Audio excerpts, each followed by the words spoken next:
Assalamualaikum warahmatullahi wabarakatuh. Alhamdulillah. Warahmatullahi wabarakatuh. Allahumma sholli wa sallim wa barik ala sayyidina Muhammad wa ala alihi wa ashabihi wa man irtadah amma ba'd.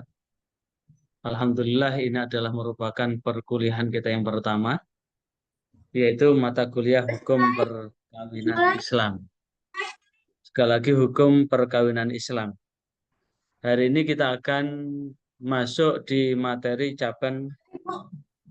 perkuliahan capaian pembelajaran mata kuliah yang pertama, yaitu tinjauan hakikat, tujuan, dan hukum pernikahan dalam Islam. Sehingga pada kesempatan ini nanti ada 3 hal yang akan kita bahas. Yang agenda kita 1 jam ke depan atau 60 menit ke depan adalah ontologi, epistemologi, aksiologi tentang pernikahan itu apa. Kemudian tujuan dan dasar pernikahan. Kemudian kita akan gali pernikahan yang dibolehkan itu pernikahan yang apa. Kemudian pernikahan-pernikahan yang dilarang itu pernikahan yang bagaimana begitu. Berkaitan dengan ontologi, epistemologi, dan aksiologi pernikahan dalam Islam. Lagi berkaitan dengan ontologi, aksiologi, epistemologi dalam pernikahan di dalam Islam adalah berkaitan dengan ini saya share ya. Saya share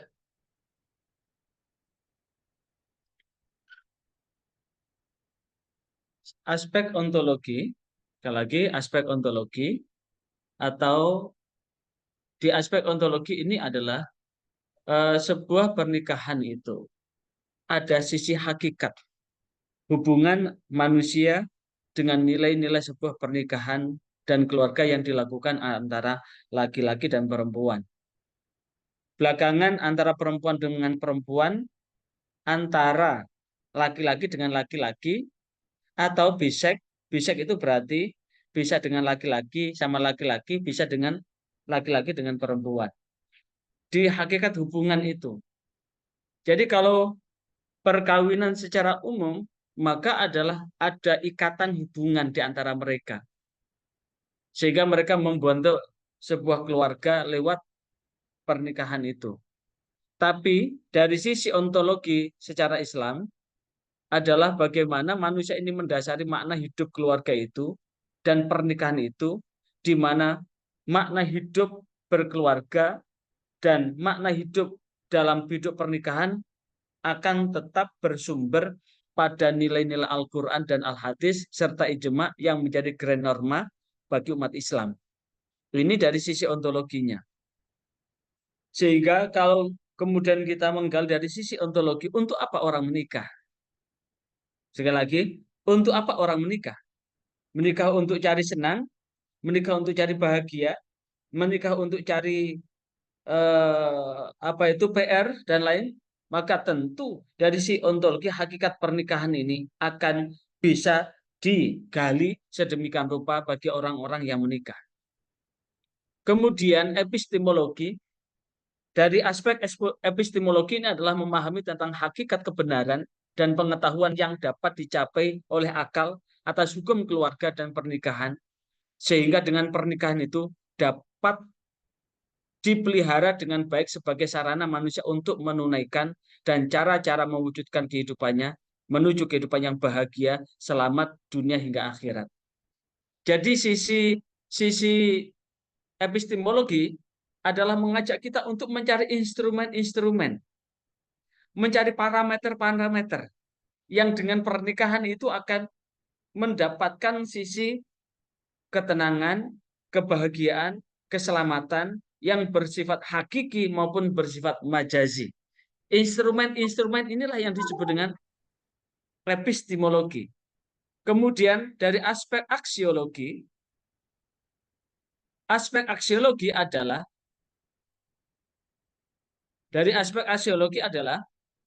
berupaya mengetahui tentang hakikat esensi nilai yang terdapat dalam hukum keluarga. Fokus dari nilai di sini adalah bagaimana mengenai baik dan buruk dari sudut pandang moral, etika, dan manfaatnya. Jadi, dari sudut moral, etika, serta manfaat dari pernikahan itu. Dari sudut moral, pernikahan yang bagaimana? yang menunjukkan bahwa pernikahan ini baik. Dari segi mana pernikahan ini menunjukkan di sisi moral adalah buruk. Bagaimana etika yang didapat dan manfaat dari pernikahan itu. Itulah yang kemudian dari sisi aspek aksiologi atau utilitas dari sebuah pernikahan.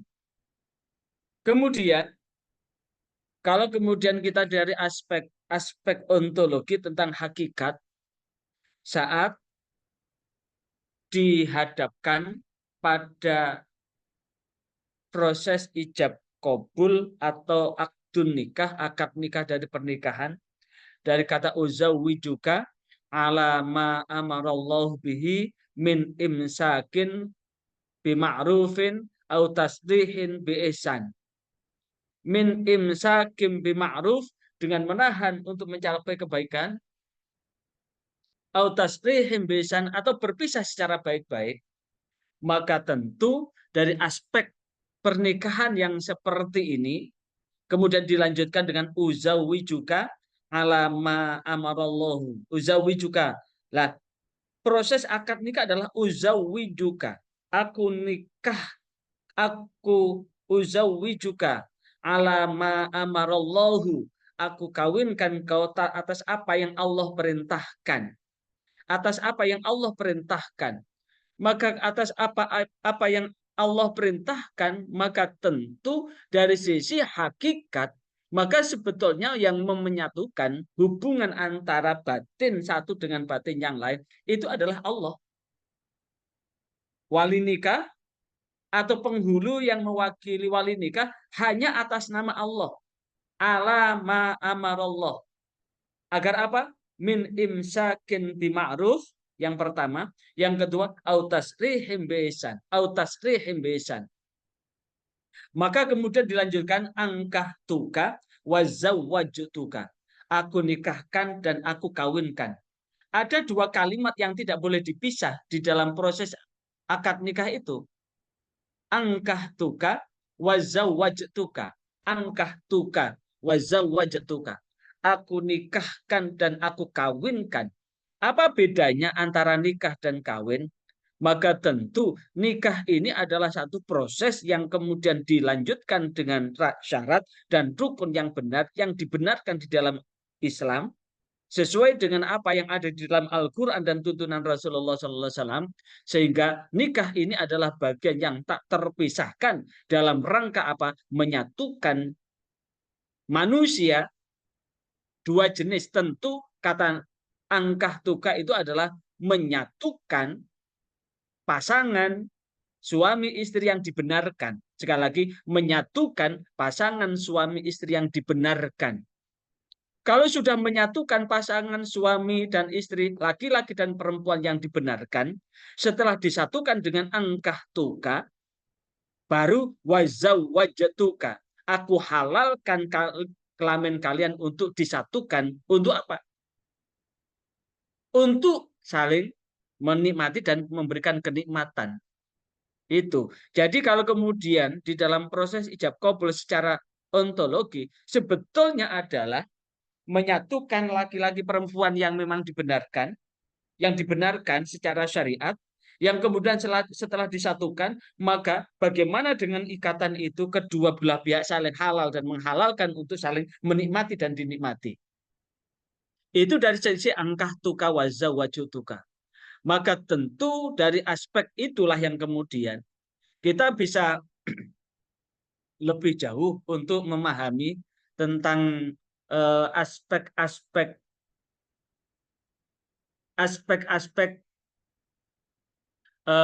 makna dari nikah itu, sebagaimana yang Allah tegaskan di dalam Al-Quran surah An-Nisa ayat 22, wala tankihu ma nakaha abaukum minan nisa illa ma qad salaf innahu kana fahisyata wa maqta wa sabila. Ini menunjukkan bahwa piranti-piranti perempuan yang dinikahkan atau dinikahi itu adalah memang secara syariat memang sudah ditentukan. Dan ketika sudah ditemukan pasangan-pasangan yang memang sesuai, maka di sini janji Allah, wa ankihul ayyama minkum wassolihina min ibadikum wa imaikum iyakun fuqara ayughnihimullah min fadlih wallahu wasi'un alim. Ini jelas Allah memerintahkan orang yang sendiri di antara orang-orang yang memang sudah siap untuk dinikahkan dan orang-orang solih dari hamba-hamba Allah, dari budak-budak Allah, itu tentu tetap diperintahkan untuk menikah. Bahkan dalam kesendirian ketidakpunyaan, iyakun fuqara, jikalau dalam keadaan fakir butuh, yughnihimullah, maka Allah akan mengayakan dengan karunia-Nya Allah. Kemudian secara etimologi, maka nikah atau kawin itu adalah pencampuran, penyelarasan atau satu ikatan.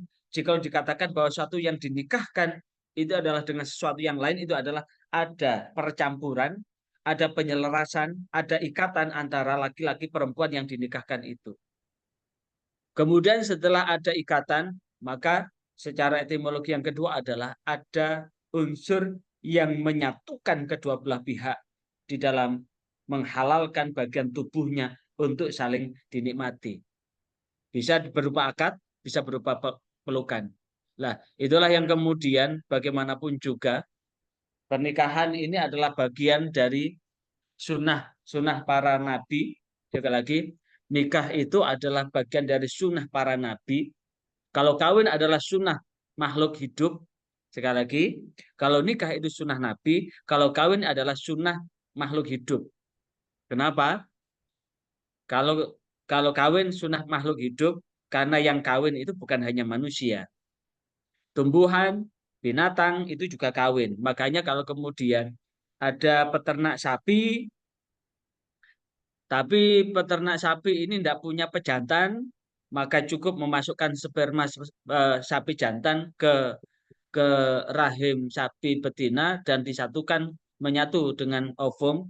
Nah, kata kata makanya di sini bahwa ketika secara ontologi hakiki dalam sebuah proses pernikahan itu akad ijab dan kabul itu berbunyi dengan kata angkah tuka wazawwajutuka. Aku nikahkan dan aku kawinkan. Karena nikah itu cenderung adalah memilihkan, menyatukan laki-laki dan perempuan yang memang dibenarkan secara syariat. Setelah menyatukan perempuan dan laki-laki yang dibenarkan secara syariat, maka baru dihalalkan kedua belah pihak untuk saling menikmati dan memberi nikmat dalam bentuk apa? Wujud kawin. Berarti kawin itu cenderung pada makna yang bersifat hakiki, ada percampuran tubuh atau bagian dari tubuh kedua belah pihak begitu.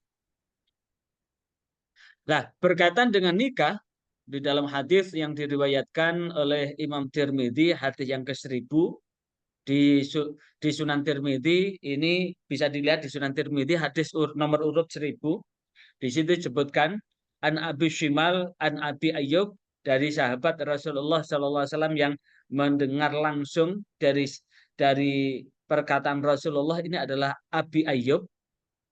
Abi Ayyub berkata bahwa Rasulullah SAW bersabda, arba'un min sunanil mursalin, 4 perkara yang termasuk sunnah para nabi adalah, yang pertama adalah al-haya, yang kedua adalah al-haya itu adalah malu, yang kedua adalah at-ta'atur, itu adalah memakai wewangian, yang ketiga adalah as-siwak, memakai siwak, dan yang keempat adalah an-nikah. Sehingga an-nikah ini adalah bagian dari sunnah nabi,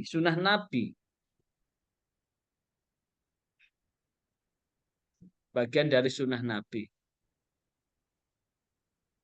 Dan bukan hanya itu,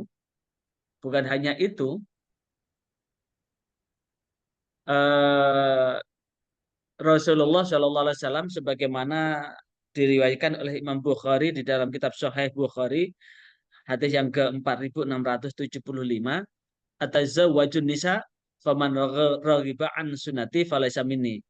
Menikahlah dengan perempuan, sekali lagi, menikahlah dengan perempuan, faman raghiba an sunnati, dan siapa tidak suka akan sunnahku falaysa minni.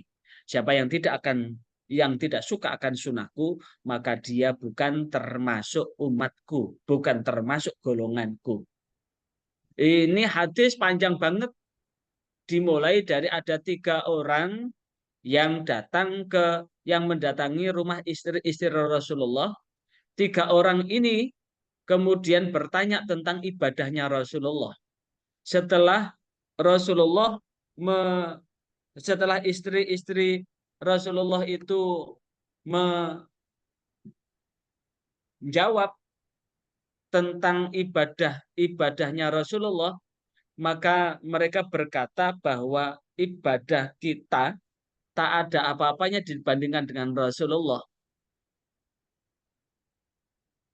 Falama ukhbiru, ketika mereka sudah diberitahu tentang ibadahnya Rasulullah, ka'annahum taqolun faqalu, maka sungguh ibadahku ini belum ada apa-apanya dibandingkan dengan ibadahnya Rasulullah. Maka kemudian faqalu, mereka kemudian meneruskan kata-katanya dengan apa? Wa aina nanu minan nabiyin, bagaimana supaya kami ini paling tidak mendekati dengan apa yang dilakukan oleh Nabi. Karena mereka sudah menyadari bahwa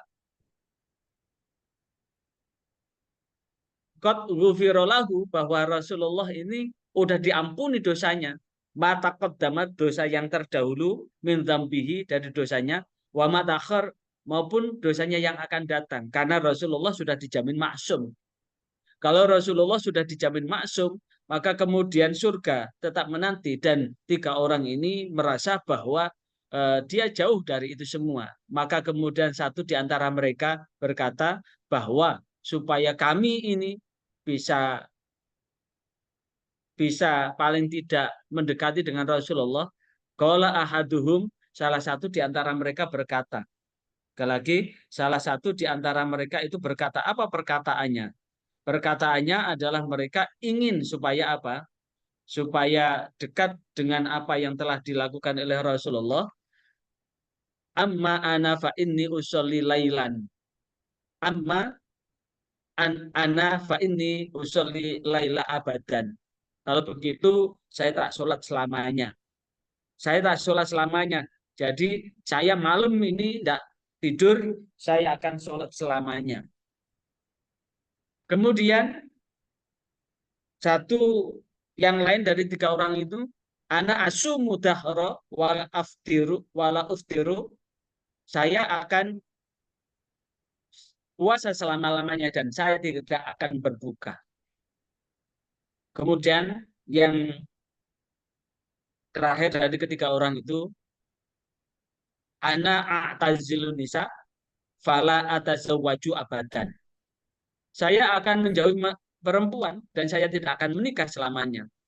Maka saat mereka sedang berkata begitu, faja'a Rasulullah SAW, datangnya Rasulullah SAW, yang sebetulnya Rasulullah mendengar kata-kata mereka. Faqala, kemudian Rasulullah bersabda, antum alladzina qultum kadza wa kadza, apakah betul kamu sudah berkata demikian dan demikian? Maka Rasulullah mempertegas, wallahi, demi Allah, inilah akhsyakum, sesungguhnya aku lebih takut kepada Allah daripada kamu. Watqakum, lebih bertakwa daripada kamu. Lagi nih, tetapi aku asumu, aku berpuasa. Wa aftiru, aku berbuka. Wa usolli, aku sholat. Wa arkudu, aku pun tidur. Wa atazawwujun nisa, dan aku pun menikahi perempuan. Nah, disinilah kemudian faman raghiba an sunnati falaysa minni. Siapa yang tidak suka akan sunnahku, maka dia bukan termasuk golonganku atau umatku. Nah, 3 ini bukan hanya nikah, tapi Rasulullah juga puasa, tapi juga ada waktu yang berbuka. Rasulullah juga sholat malam, qiyamul lail. Ada waktu untuk tidur. Nah, pada substansi apa? Ini menunjukkan bahwa nikah termasuk sunnah Rasulullah Shallallahu Alaihi Wasallam.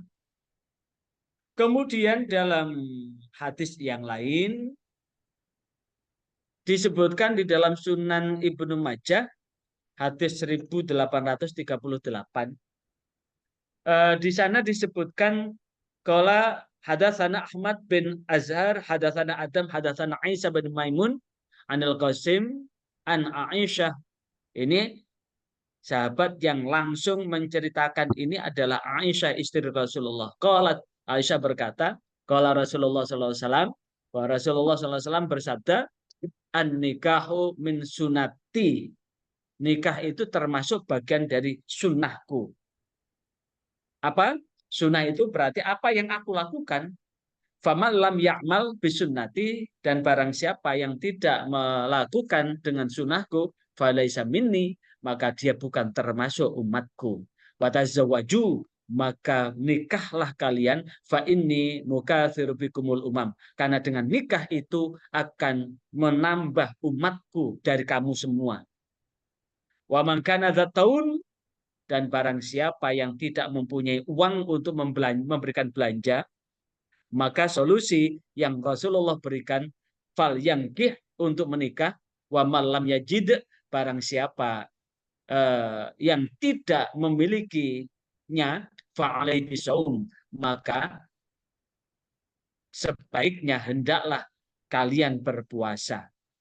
Tapi wa man kana dzataul, barang siapa yang memiliki bekal untuk menikah, memiliki kemampuan al-ba'ah, kemampuan untuk memberikan nafkah lahir maupun batin, fal yangkih, maka hendaklah menikah. Wa malam yajid, jikalau tidak punya, tidak menemukan, tidak memiliki uang atau apa kemampuan untuk menikah, fa alaihi bisaum, maka hendaklah kalian dengan puasa. Fa inna sauma, karena sesungguhnya lahu jaun, akan menjadi perisai, akan menjadi perisai atau tameng untuk tidak berbuat dosa. Maka itulah yang sesungguhnya akan menjadi piranti penting di dalam rangka apa? Secara epistemologi, Rasulullah sangat memerintahkan untuk menikah bagi mereka yang sudah punya kemampuan. Namun secara epistemologi, Rasulullah akan memberikan solusi buat orang yang tidak memiliki kemampuan itu. Dengan apa solusinya? Wa man lam yastati fa'ali bisaum. Barang siapa yang tidak mampu, maka hendaklah dia puasa, fa inna lahu wija, karena sesungguhnya itu akan menjadi perisai. Di dalam riwayat Imam Sahih Bukhari yang lain, hadis 4677, ini ditujukan kepada ya ma'syaras sabab.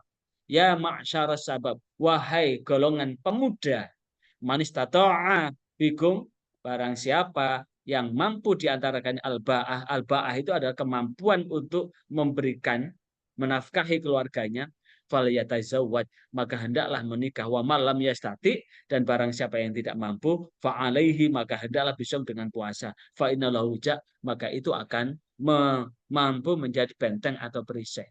Maka dengan demikian, apa tujuan menikah? Secara umum, tujuan menikah itu adalah untuk mencapai ketentraman batin yang diperoleh melalui pergaulan antara suami dan istri yang didasarkan pada sifat cinta kasih atau mawaddah, yang di situ akan memberikan manfaat pada pihak yang mencintai. Sekali lagi, mawaddah itu adalah cinta kasih yang akan memberikan manfaat pada pihak yang mencintai maupun yang dicintai, sehingga timbullah namanya rahmah, cinta kasih yang memberikan manfaat pada pihak yang dicintai. Kalau mawaddah pada yang mencintai, kalau rahmah adalah pihak yang dicintai. Sehingga dengan demikian ketentraman batin dalam keluarga ini mempersyaratkan suami dan istri, juga orang tua dan anak-anak kelak nanti akan sama-sama memiliki dan memelihara cinta kasih yang membuat dirinya sendiri bahagia, sekaligus akan mampu membahagiakan orang lain. Secara umum, maka nikah itu satu, bisa menjadi wahana. Tujuan menikah itu satu, menjadi wahana untuk menyalurkan naluri seksual secara sah dan benar. Sekali lagi, tujuan pernikahan, satu ikatan yang diikatan dengan syariat, itu adalah menyalurkan naluri seksual secara sah dan benar. Kalau kawin, itu adalah menyalurkan naluri seksual yang tidak benar, kawin. Makanya nikah dulu baru kawin. Yang kedua, nikah itu mengembangkan keturunan secara sah, sehingga terjaga kesinambungan garis keturunan dan terjaga komunitas muslim dari kepunahan. Sehingga bapaknya jelas, ibunya jelas, dan kemudian dinikahkan dengan cara yang benar. Termasuk Rasulullah itu juga lahir dari ikatan pernikahan yang benar. Yang ketiga adalah tujuannya adalah menyalurkan naluri kebapaan dan keibuan sebagai kesempurnaan hidup manusia. Orang kalau sudah menikah dan tujuannya benar, wong capek-capek itu loh bisa hilang setelah pulang kita ketemu si kecil. Walaupun kita kerja seharian dari pagi hingga malam, tapi kemudian ketika ketemu baby di rumah, ketemu istri yang menyambut kita, itu bahagianya capek itu bisa hilang. Ini menunjukkan bahwa di dalam diri setiap manusia itu ada naluri kebapaan maupun keibuan. Kalau laki-laki kebapaan, kalau perempuan naluri keibuan. Itu sudah bagian dari fitrah yang Allah ciptakan dalam diri manusia. Tujuan berikutnya adalah memupuk rasa tanggung jawab dalam rangka memelihara dan mendidik anak. Maka man nakahalillah wa angkalillah fa fi wilayatillah. Siapa yang nikah karena Allah dan dinikahkan karena Allah, maka seluruhnya adalah dalam urusan Allah. Dan inilah yang kemudian muncul rasa tanggung jawab dalam rangka memelihara dan mendidik anak. Sekaligus membagi rasa tanggung jawab bersama antara suami dan istri untuk mengemban beban hidup. Sekaligus untuk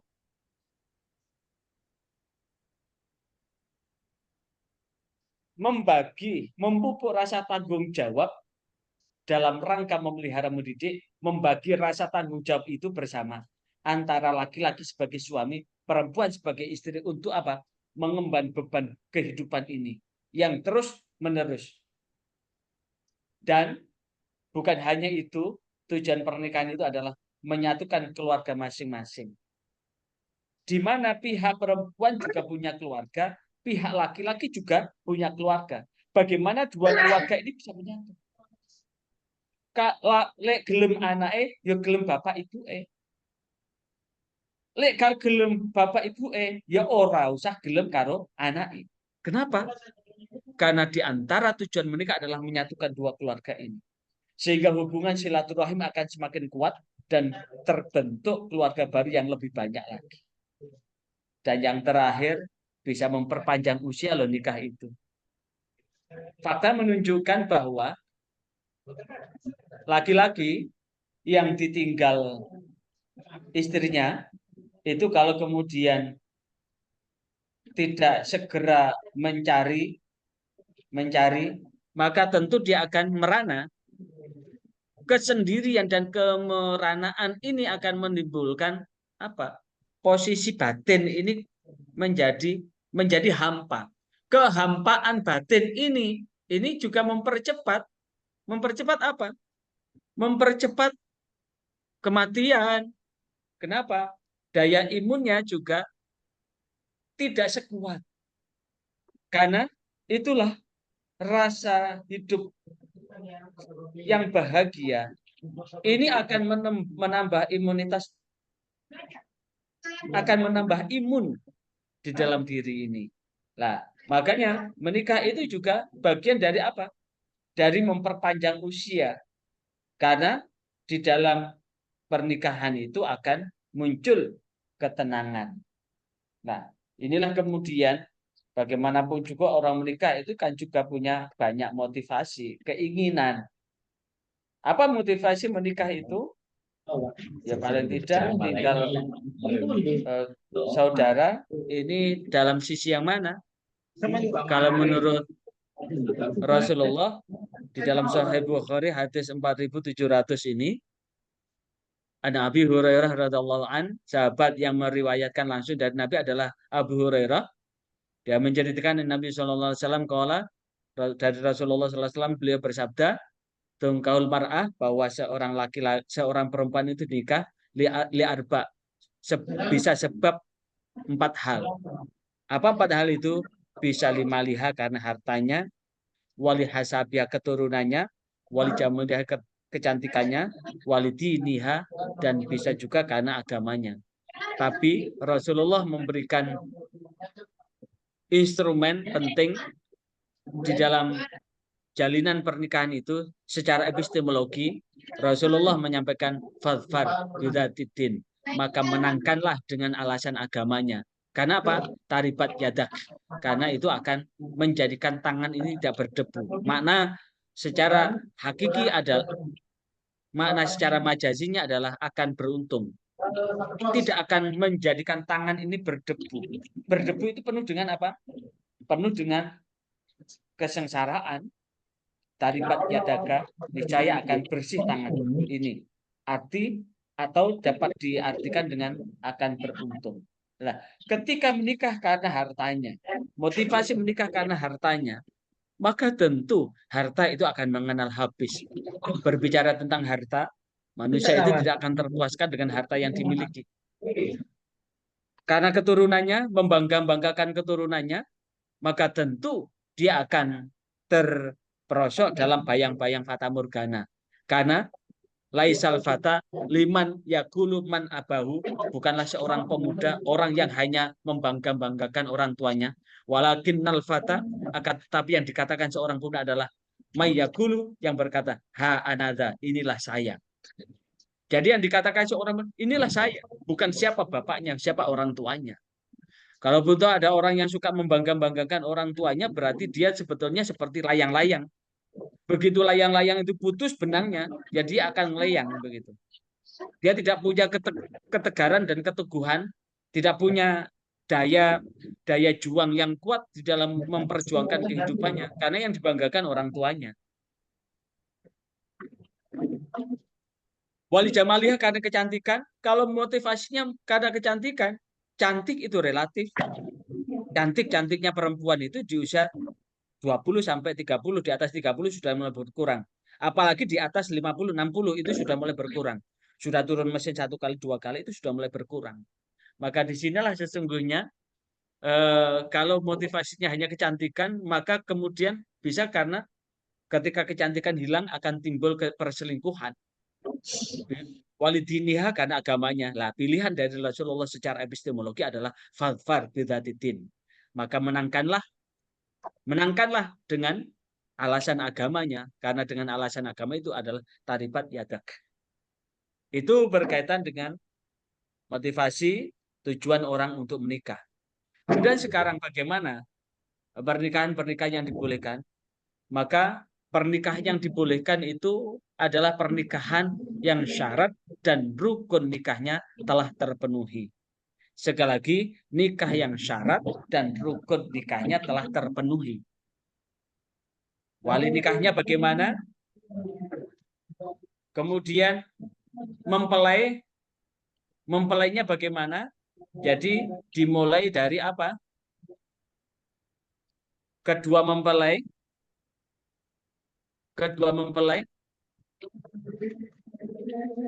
ini mempunyai syarat nggak?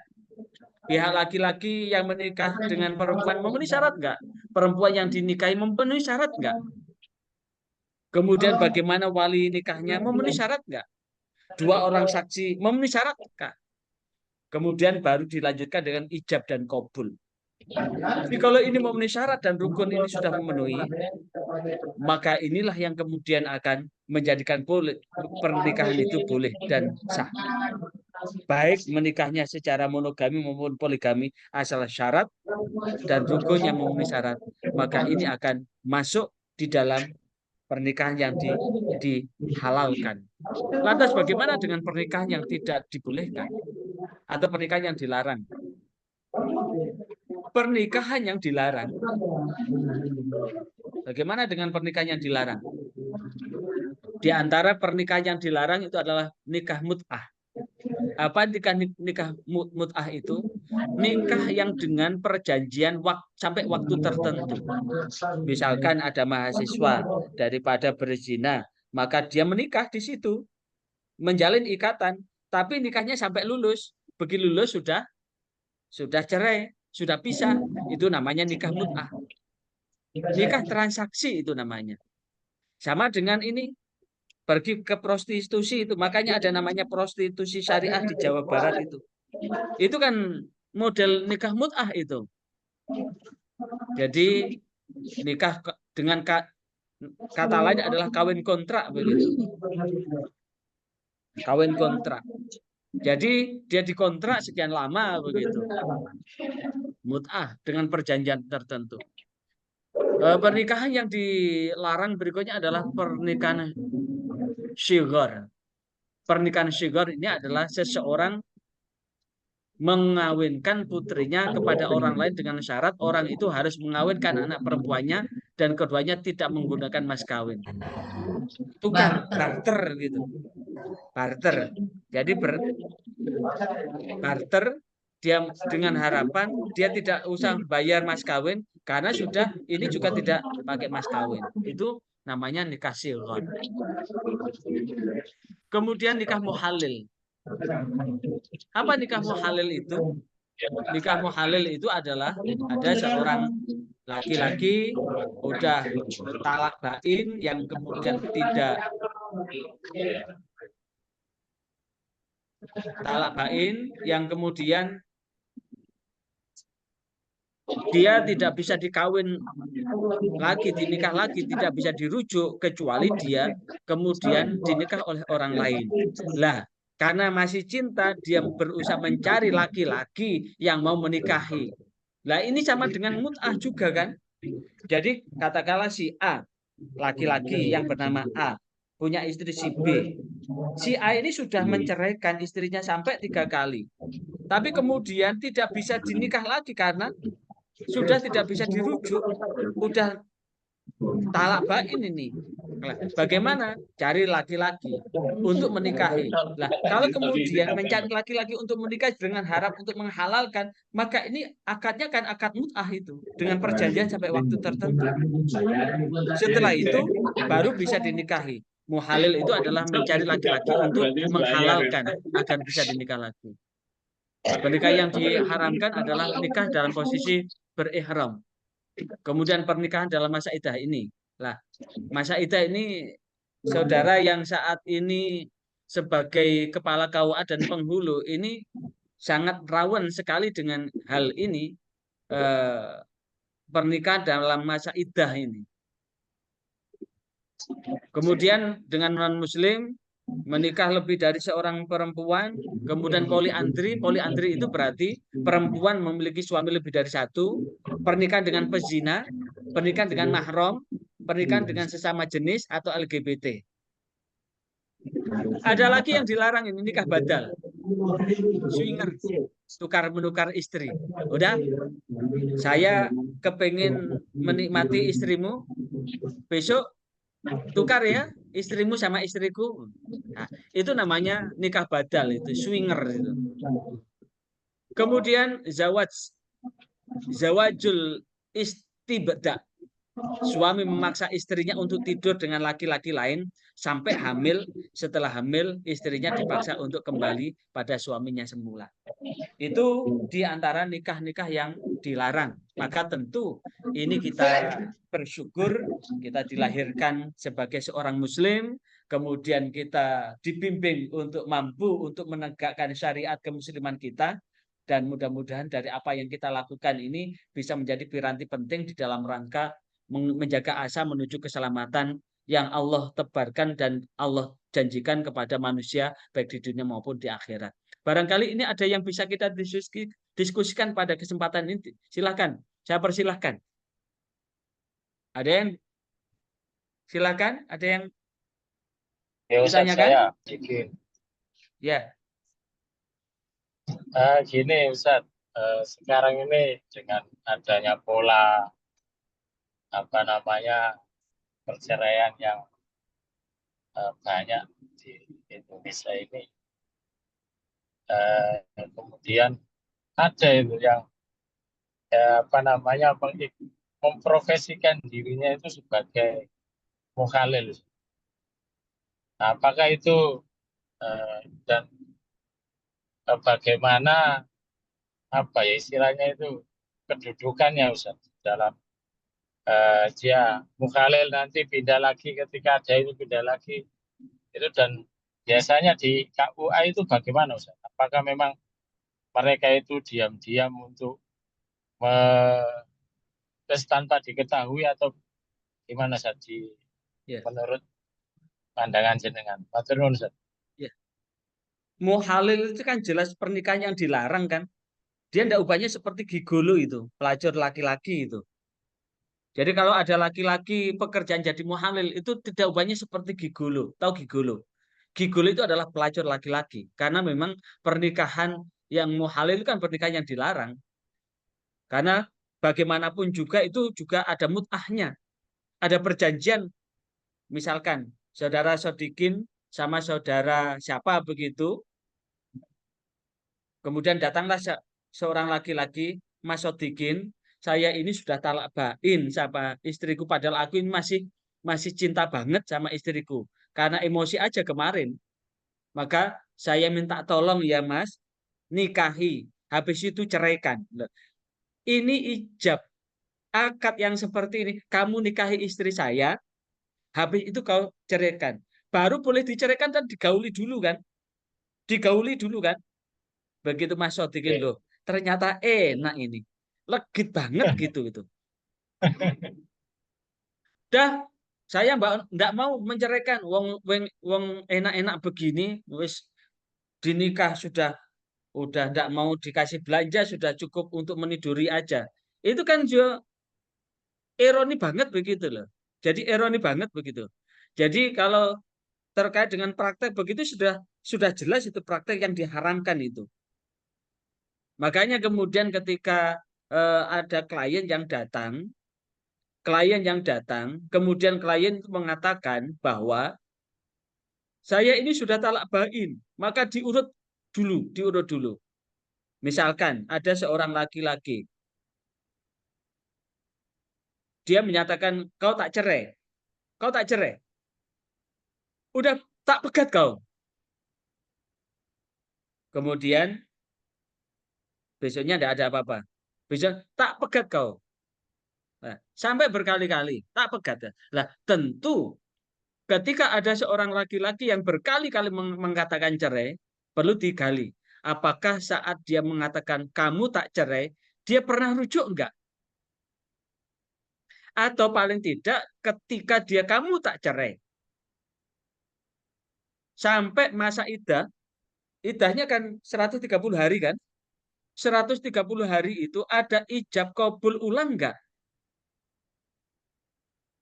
Kalau tidak pernah ada rujuk, kata-kata rujuk, dan tidak ada ijab kabul ulang, maka statusnya cerai itu baru 1 kali. Tidak dibenarkan kalau kemudian ada kata-kata, kamu saya talak 3 dalam sekali majelis itu. Kata-kata itu juga tidak dibenarkan.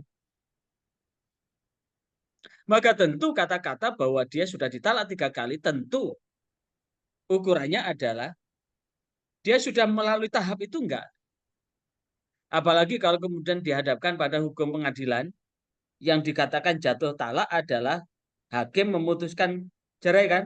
Walaupun 1000 kali dia mengatakan kamu tak cerai, selama hakim belum memutuskan cerai kan belum terjadi perceraian. Udah terjadi perceraian belum? Pak Sadikin. Halo? Belum. Oke, belum. Kira-kira sudah jatuh talak enggak ketika belum diputuskan oleh hakim pengadilan agama? Belum. Belum Ustaz. Jatuh enggak? Tidak. Jatuh talak. Hah? Belum. Kalau hakim belum memutuskan, belum jatuh. Ketentuan Belum. itu adalah keputusan hakim. Kalau nikah secara sah, maka tentu kalau ada laki-laki atau perempuan yang sudah pernah menikah, apalagi sekarang kan satu data kan, kalau kemudian dicek NIK-nya, ini sudah pernah nikah apa belum kan bisa dicek itu. Walaupun dia mengaku dia bujang, kecuali NIK-nya dipalsukan. Tapi kalau NIK-nya dipalsukan kan tidak ketemu di dinas kependudukan kan, akan dapat dilacak jejak digitalnya itu. Dia sudah pernah menikah di mana begitu. Dan kemudian dia sudah pernah menikah, Kalau perempuan sudah pernah menikah, maka paling tidak bukti dia cerainya. Bukti cerai kan keputusan dari pengadilan itu. Nah, itulah yang kemudian ada banyak hal yang menjadi catatan dalam fenomena-fenomena kehidupan kita sehari-hari. Nah, inilah yang kemudian kadang-kadang orang yang berprofesi muhalil itu malah mencari-cari kesempatan begitu. Tahun 2012 saya jadi petugas haji, ada orang yang dengan bangganya punya profesi sebagai muhalil karena kebetulan dia seorang kiai. Dan umat itu sangat mempercayakan istrinya kalau manakala dinikah oleh kiai ini begitu. Dia menyatakan sudah lebih dari 50 kali jadi istri dari suami muhalil begitu. Nah, dari beliaulah yang kemudian kalau dalam guyonnya Abu Nawas kalau rasa perempuan itu sama saja ibarat seperti gudir begitu, kue begitu.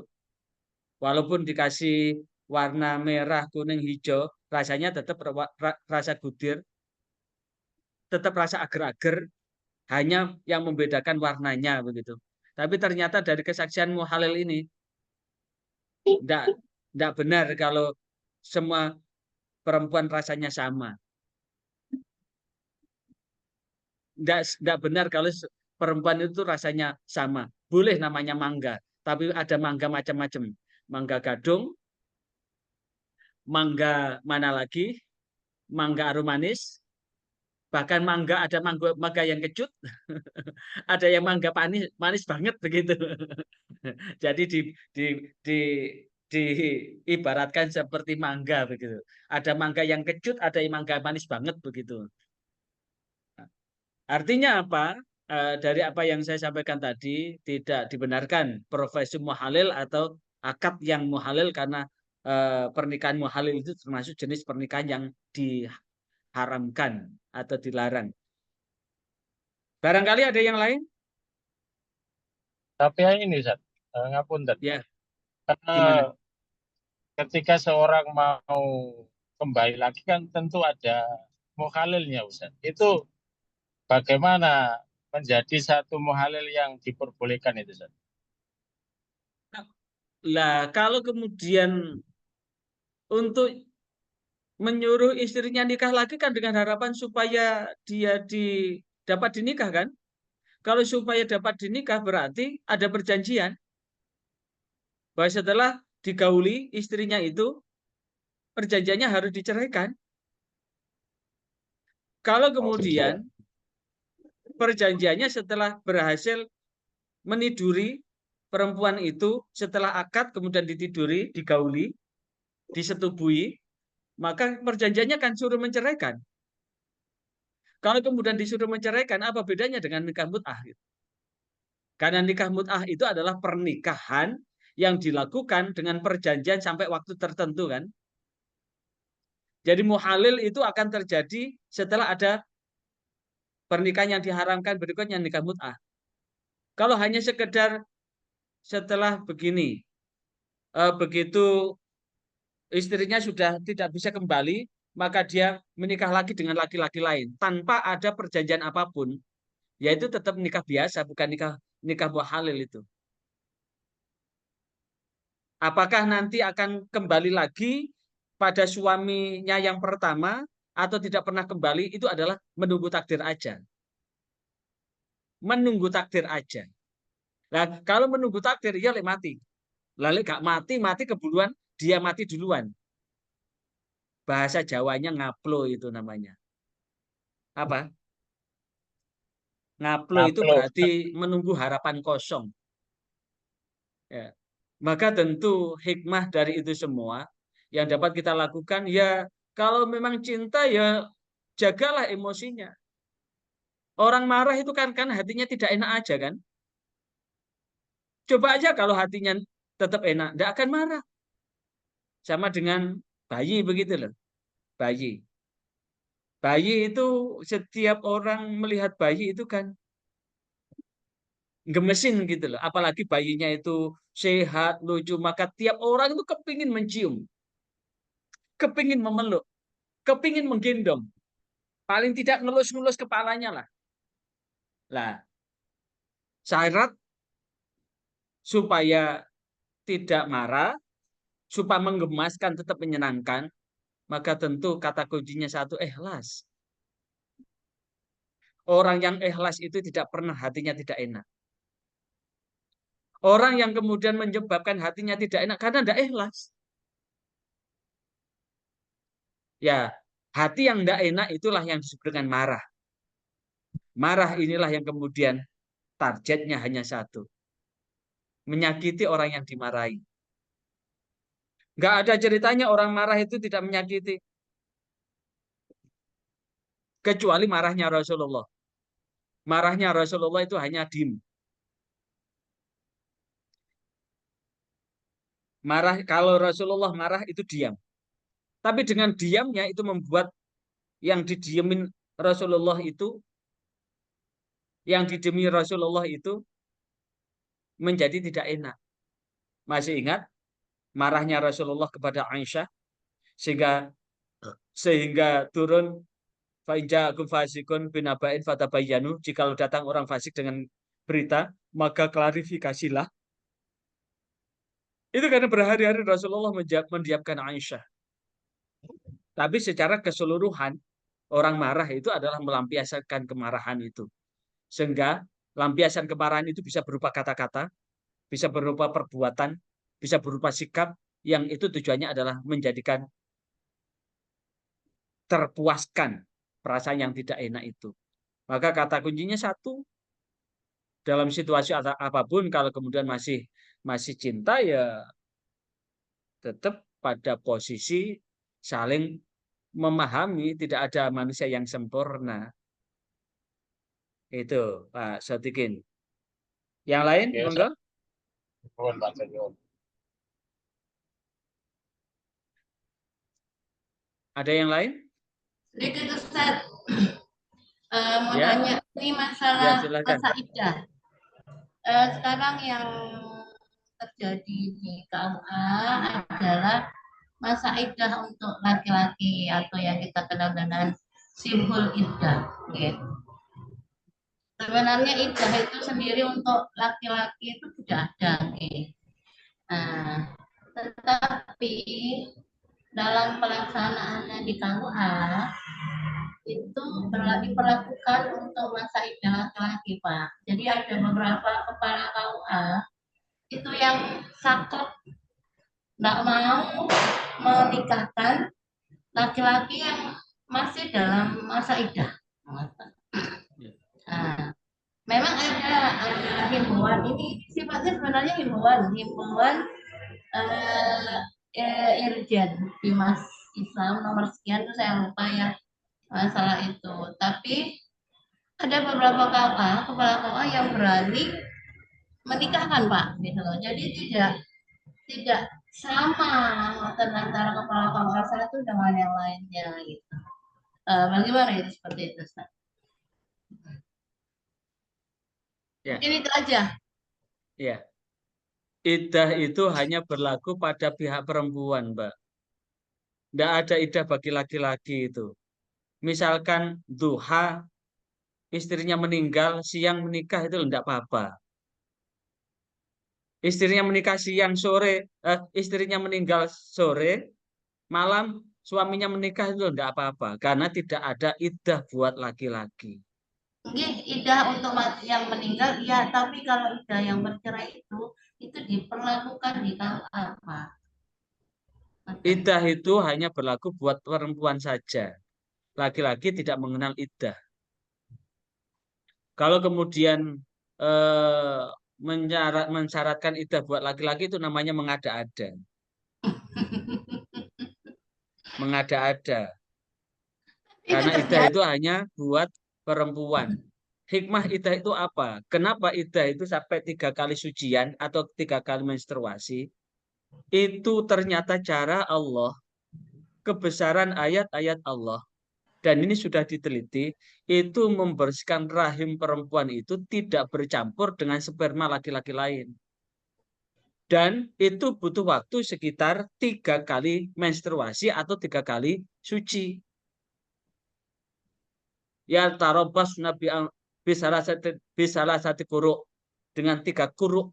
3 kuruk itu ada yang menafsirkan 3 kali menstruasi, ada yang menafsirkan 3 kali suci. Tapi disimpulkan di KHI 130 hari. Nah, waktu 130 hari itu adalah waktu yang cukup untuk membersihkan rahim perempuan itu dari sperma laki-laki yang menikahi sebelumnya. Kalaupun toh tidak pernah digauli bertahun-tahun, tetap karena tidak tahu apakah digauli atau tidak. Nah, di perhitungan itu, itulah yang kemudian akan menjadi bukti ilmiah Allah menjaga kesucian keturunan manusia. Karena itulah di penghujung materi yang saya sampaikan, alhamdulillah kita semua dilahirkan di dalam Islam, dalam posisi Islam, melaksanakan syariat Islam, sehingga dengan keislaman ini kita disucikan, dijaga harkat dan martabat diri kita sebagai manusia. Dan dalam posisi seperti itulah rasa syukur itu akan lebih menegaskan bahwa posisi kita sebagai seorang muslim dengan syariat ini ternyata Allah betul-betul menjaga harkat dan martabat manusia itu sendiri dalam kehidupan ini. Karena itulah yang tetap kita jaga. Saya kira itu ya. Sekali lagi iddah itu hanya berlaku bagi perempuan, tidak berlaku bagi laki-laki. Yang lain? Barangkali ada yang ditanyakan? Iya, Ustaz, ada. Ya. Mohon izin bertanya. Ya. Terkait pada umumnya di masyarakat mengenai sebelum adanya pernikahan itu kan ada yang namanya hitung-hitungan masalah weton, masalah tanggal, masalah hari. Nah, kalaupun dari syariat agama pun yang saya tahu kan, kalaupun sama-sama agama Islam melihat akhlaknya baik, itu kan sudah cukup melingkupi untuk kita lakukan apa ya, tindakan selanjutnya lah yang lebih serius. Apa di zaman Rasulullah dulu juga ada hitung-hitungan seperti ngoten niku Ustaz? Nggih. Pripun? Matur suwun. Ya. Berkaitan dengan proses nikah, tuntunan dari Rasulullah adalah istikharah. Allahumma inni astakhiruka bi'ilmika wa astaqdiru biqudratika. Allahumma, ya Allah, inni astakhiruka, sesungguhnya saya memilihkan pilihanku biqudratika dengan takdirmu, bi'ilmika dengan ilmumu, wastaqdiru dan aku gantungkan takdirku biqudratika dengan takdirmu. Pilihan tuntunan dari Rasulullah adalah beristikharah, itu adalah mohon petunjuk kepada Allah apakah laki-laki yang akan menikahi perempuan atau perempuan yang akan dinikahi oleh laki-laki itu memang betul-betul dipilihkan Allah atau tidak, begitu. Istikharah itulah yang kemudian dianjurkan oleh Rasulullah, karena dengan istikharah itu tetap menghadirkan Allah dalam menentukan pilihan. Karena kita manusia tidak tahu apa yang akan terjadi di hari esok. Sekali lagi, kita manusia tidak tahu terhadap apa yang akan terjadi di hari esok.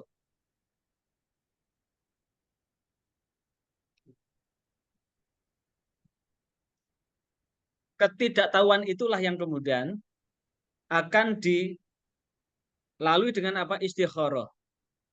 Lah, media untuk istikharah itu banyak.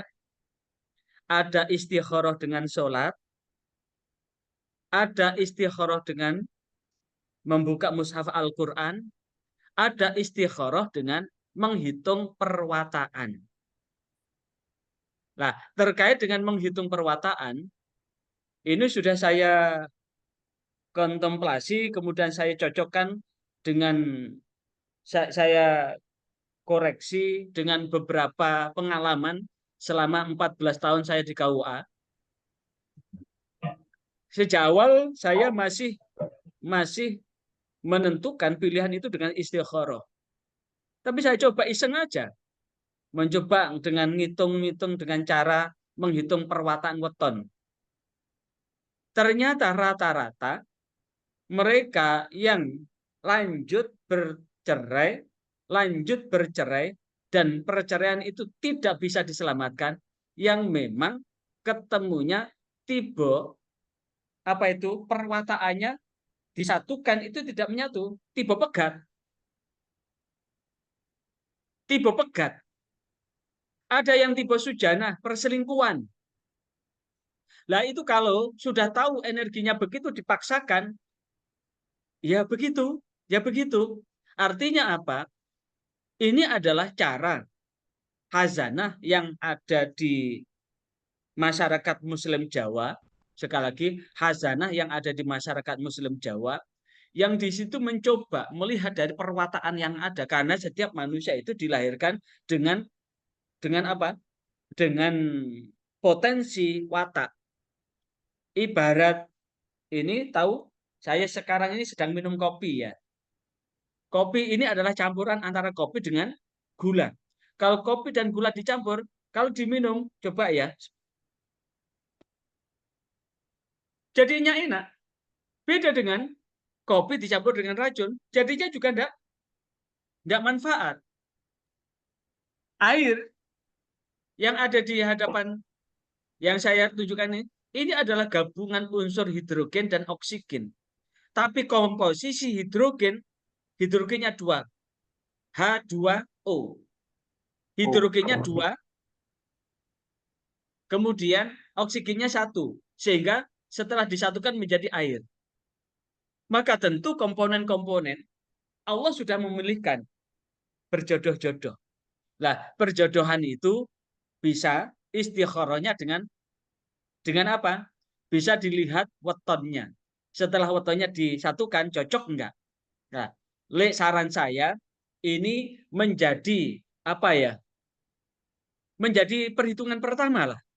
Start awal. Setelah cocok dengan ini, lanjutkan dengan istikharah. Saya punya beberapa media istikharah sholat itu dua atau tiga lah, tiga cara istikharah dengan sholat. Dengan Al-Quran ada 2 cara. Tapi untuk dengan cara Al-Quran ini hampir semada dengan gambling juga, karena itu membuka, tapi bukanya ya ada riyadhah tertentu begitu. Nah, keseluruhan itu adalah bagian dari istikharah. Nah, dari fakta yang sering saya temukan, sampai-sampai saya mencoba di antara sekian orang yang rumah tangganya langgeng sampai beranak cucu. Saya coba tanya jenengan lahir tanggal berapa? Ibu lahir tanggal berapa? Kita hitung. Rata-rata hitungannya itu jodoh. Hitungannya, hasil hitungan itu bagus. Artinya apa? Dengan kesimpulan itu, saat ini saya pribadi tidak menafikan dengan menghitung dari weton itu. Karena dari weton itu akan menjadi pengetahuan awal. Apakah memang dia betul-betul jodoh buat masing-masing atau tidak. Setelah itu baru saya lanjutkan dengan istikharah Al-Quran. Kalau masih kurang mantap, yang bersangkutan tak suruh sholat. Ada model istikharah ini, saya dari Burhan. Burhan dengan istikharah begini. Sholat 2 rakaat. Rakaat pertama baca Al-Kafirun 10 kali. Rakaat kedua Al-Ikhlas 10 kali. Setelah itu baca Yasin. Di Yasin itu kan ada kata mubin. Mubin ulang 127 kali. Habis itu berdoa. Ada bahasa Arab doanya. Kalau dibahasakan begini, ya Allah, hari ini aku mohon petunjukmu terhadap pilihan yang dihadapkan dengan pilihan saya. Maka jikalau dia itu jodoh saya, maka berilah saya isyarat lewat mimpi dengan warna putih atau warna hijau. Jikalau dia bukan jodohku, maka berilah isyarah lewat mimpi dengan warna hitam atau merah. Tidur seperti mayit dalam posisi suci, tetap tadarruk, takorub kepada Allah. Tetap dalam posisi suci, maka ketika tidur itu tidak akan dimasuki setan. Berarti kalau tidak dimasuki setan, maka yang hadir dalam tidur kita adalah malaikat-malaikat Allah dan utusan Allah. Dan itulah yang kemudian membawa ruh kita ke alam menuju petunjuk dan hidayah Allah. Yang ini banyak yang cocok. Ada yang lewat mimpi. Mimpi apa begitu? Istikharah, kemudian mimpi. Setelah mimpi dicocokkan dengan tafsir mimpi Takdirul Anam fil Manam, kemudian baru diartikan. Nah, setelah diartikan, maka ada takwilnya. Ada yang semakin istikharah, semakin tambah mantap dan tak tergoyahkan. Nah, inilah adalah bagian apa? Bagian dari menghadirkan Allah di dalam pernikahannya itu. Saya kira itu barangkali ini akan dilanjutkan pada dosen yang kedua pada mata kuliah yang sama. Karena datang saya tak request langsung 2 jam aja. Ya enggak bolak dan balik. Ada lagi? Jadi kesimpulannya, jangan alergi dengan penghitungan waton. Karena fakta menunjukkan di antara mereka yang bercerai, itu ternyata memang energinya sudah tidak bagus sejak awal. Makanya kadang-kadang ketika ada orang yang minta nasihat, ngotot, begitu istikharahnya sudah demikian masih ngotot, udah terserah. Ibarat penumpang dalam kendaraan, barang rusak atau hilang ditanggung penumpang, yang menanggung enak atau tidak enak ya saudara sendiri. Tapi ketika terjadi pertengkaran, kalau hitungannya sudah bagus, itu gampang diselamatkan kok. Lewat advice nasihat itu banyak. Saya paling tidak ada klien sampai lebih dari 10 lah, sekitar 15 lah. Alhamdulillah dengan setelah saya hitung ternyata cocok, langgeng sampai sekarang. Pak Rafiq, ada yang ditanyakan? Selamat umroh ya. Ada di Mekah apa Madinah ini? Ya, silakan. Ya, barangkali ada yang ditanyakan. Lihat kok ini, Ya. jadi ada pernikahan gara-gara memperhitungkan beton. Setelah itu tadi kan jenengan bilang sudah menafsirkan itu, sedangkan masyarakat itu sampai ada yang membatalkan pernikahan karena hitungan beton. Nah itu sebenarnya secara apa ya, secara ini hukum gimana, ataukah apakah itu tidak boleh sebenarnya? Kan kita punya ada seperti itu. Itu gimana, Bapak? Mungkin bisa dibantu. Coba ditulis di chat ya, nggak jelas ini suaranya. Oh, kurang jelas ya? Gini Ya. Ustaz. Jadi ada pernikahan gagal karena hitungan weton. Salah satu mempelai itu mempertahankan wetonnya.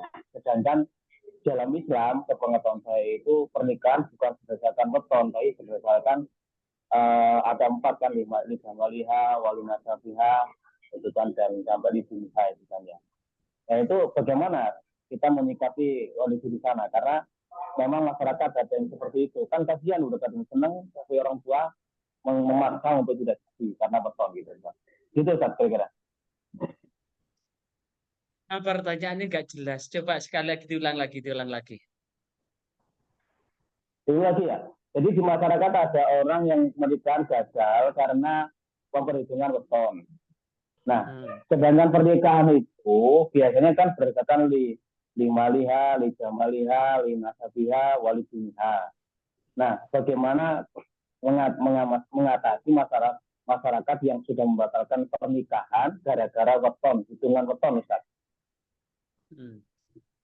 Oke, bagaimana mengatasi masyarakat yang berpedoman pada weton itu? Maka tentu satu, menghitung weton itu adalah bagian ikhtiar lahir supaya rumah tangganya langgeng. Sekali lagi, menghitung melalui weton itu adalah bagian dari istikharah supaya rumah tangganya langgeng. Karena fakta menunjukkan bahwa mereka yang menikah dari pacaran karena hanya modal cinta doang, sekitar 86% dari penelitian mahasiswa yang baru ujian kemarin itu 86% mereka gagal di perceraian karena modal cinta. Artinya apa? Nikah itu bukan hanya sekedar modal cinta, tapi bagaimana membangun komitmen. Bagaimana mengatasi emosi diri yang berujung pada pernikahan. Maka hitungannya lebih baik dilanjutkan sekarang daripada bercerai di kemudian hari.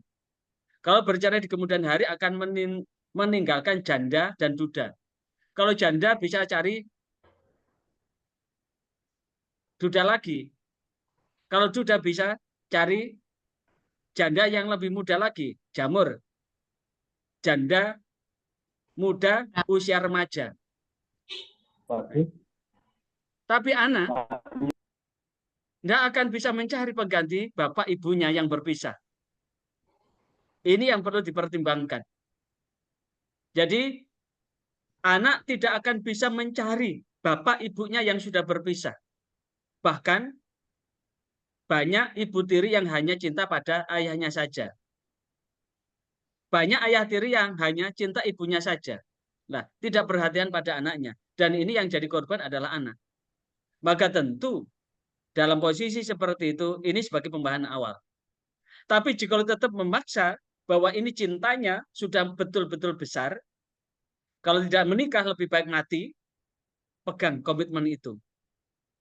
Pegang komitmen itu, tulis besar-besar, masukkan figura, dan tempelkan di dinding bahwa jika terjadi apa-apa, ini komitmen Anda. Nah, itu artinya apa? Itu yang akan menjadi pengingat. Udah dihitung, ini potensinya begini. Misalkan Tibo Sujana. Ini akan terjadi pertengkaran, perceraian, akibat perselingkuhan. Ini kamu berdua ini punya potensi selingkuh loh ya.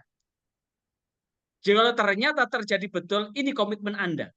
Bagaimana Anda bisa merajut rumah tangga Anda ini langgeng. Itu. Jadi kalau memang tetap kebaikan yang akan terjadi di hari esok itu adalah takdir Allah. Tidak ada satupun yang tahu tentang takdir Allah. Anggap saja bahwa Allah akan menakdirkan yang terbaik. Tapi langkah menuju kebaikan, makanya ada milestone. Di bimbingan perkawinan kan ada milestone itu kan. Bahwa saudara akan menghadapi di usia perkawinan Anda sekian apa. Lah, tantangan-tantangan, challenge-challenge yang akan dihadapi di kemudian hari, ini dicatat. Sehingga ada komitmen. Tapi seluruhnya itu satu, jadikan iktibar sholat dalam rumah tangga. Insya Allah. Walaupun perhitungan wetonnya tidak bagus, insya Allah akan langgeng. Tapi jika tidak bisa diramu dengan nilai-nilai ubudiyah, maka tentu akan sangat rawan dan rentan begitu. Ada lagi? Ya, Bu Ustaz, terima kasih. Ampun. Ya. Kayaknya cukup ya. Saya hanya dikasih waktu 60 menit ini. Ini sudah hampir 90 menit. Ya, sudah hampir 90 menit. Artinya dari apa yang saya sampaikan tadi dapat disimpulkan secara ontologi, sekali lagi secara ontologi hakikat, bahwa laki-laki dan perempuan disatukan ini dalam rangka menghambakan diri kepada Allah untuk menjadi khalifatullah fil ardi yang akan menebarkan kedamaian, melakukan kebaikan dalam kehidupan sekarang maupun yang akan datang, maupun kebaikan buat anak turunnya. Itu secara ontologi hakikat pernikahan itu. Secara epistemologi, kalau pernikahan seperti itu, instrumen apa yang perlu kita siapkan agar pernikahan ini tetap langgeng? Sakinah, mawaddah, warohmah, never die, tidak pernah punah dan tidak pernah pudar gitu. Dan baru secara aksiologi akan dapat dibentangkan baldatun thayyibatun warabun ghafur. Negeri yang gemah ripah loh jinawi, yang Allah pun akan senantiasa menebarkan pengampunannya. Negeri yang bagaimana? Negeri yang seluruh penduduknya beriman dan bertakwa kepada Allah.